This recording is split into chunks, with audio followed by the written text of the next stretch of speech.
સ્વાગત છે તમારું ગુજરાત જોબ અપડેટ્સની અંદર. તો ગાઈઝ આજે આપણે અહીં એક ભરતી વિશેની ચર્ચા કરવાના છીએ, જે તમે સ્ક્રીન ઉપર જોઈ શકો છો. તો તમે સ્ક્રીન ઉપર જોઈ શકો છો કે અહીં ગુજરાત રાજ્ય વન વિકાસ નિગમ લિમિટેડ દ્વારા અહીં ભરતી આવેલી છે.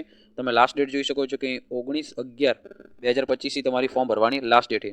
હવે જે અહીં ભરતી આવેલી, કઈ પોસ્ટ ઉપર ભરતી આવેલી છે, શું ક્રાઇટેરિયા છે, અરજી કઈ રીતે કરવાની, ઓનલાઈન છે કે ઓફલાઈન છે, આ બધી ચર્ચા આપણે વિડીયોની અંદર કરવાના છીએ. પરંતુ હજી સુધી જો તમે અમારી ચેનલને સબસ્ક્રાઇબ ના કરી હોય તો જલ્દીથી ચેનલને સબસ્ક્રાઇબ કરી લો, કારણ કે આવી નવી અપડેટ તમને મળતી રહેશે. અને વિડીયો ઇન્ફોર્મેટિવ લાગે તો લાઇક કરવાનું ભૂલતા નહીં. તો ચલો ગાઈસ, વિડીયોની આપણે કરીએ શરૂઆત. તો તમે સ્ક્રીન ઉપર જોઈ શકો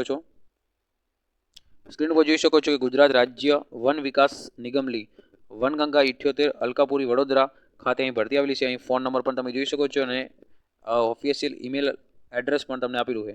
તમે જોઈ શકો છો કે ભરતી 11 મંથના કોન્ટ્રાક્ટ બેઝિસ ઉપર ભરતી છે.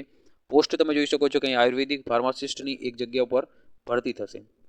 એનાથી આગળની માહિતી તમે જોઈ શકો છો કે નિગમના આયુર્વેદિક ઔષધોનું ઉત્પાદન કરતું પોરજી વડોદરા ધન્વંતરી એકમ માટે ઉત્પાદન પ્રક્રિયા તથા નવા ઉત્પાદનો તૈયાર કરવા માટે કરાર આધારિત આયુર્વેદિક ફાર્માસિસ્ટના ઉમેદવારો પાસેથી અરજી મંગાવવામાં આવે છે.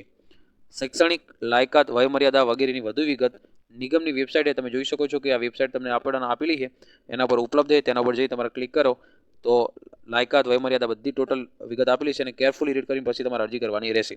અહીં તમે જોઈ શકો છો કે અરજી ફક્ત ને ફક્ત ઓફલાઈન ઓનલાઈન અરજી નથી. તમે જોઈ શકો છો કે અરજી નિગમના ઉપરોક્ત સરનામે 19/11/2025 સુધીમાં રૂબરૂ, કુરિયર, રજિસ્ટર, એડી સ્પીડ પોસ્ટ મારફતે મોકલી આપવાની રહેશે. મતલબ કે તમે રૂબરૂ અરજી કરી શકો છો, ઓફલાઈન રજિસ્ટર પોસ્ટ એડીથી પણ કરી શકો છો, સ્પીડ પોસ્ટથી પણ કરી શકો છો. તમે જોઈ શકો છો કે તમારે એડ્રેસ આરી મારવાનું રહેશે. આ તમારું એડ્રેસ, આ એડ્રેસ મારી અને તમારે હસ્તલિખિત અરજી કરવાની રહેશે. પરંતુ પહેલાં તમારે આ વેબસાઇટ તમે જોઈ શકો છો કે આ વેબસાઇટ ઉપર જઈ અને લાયકાત શું છે અને વયમર્યાદા શું છે અને એ ક્રાઇટેરિયમ જો તમે આવતા હોય તો તમે એપ્લાય 19/11/2025 પહેલાં કરી શકો છો. તો આજ માટે આટલી જ અપડેટ હતી. Thank you.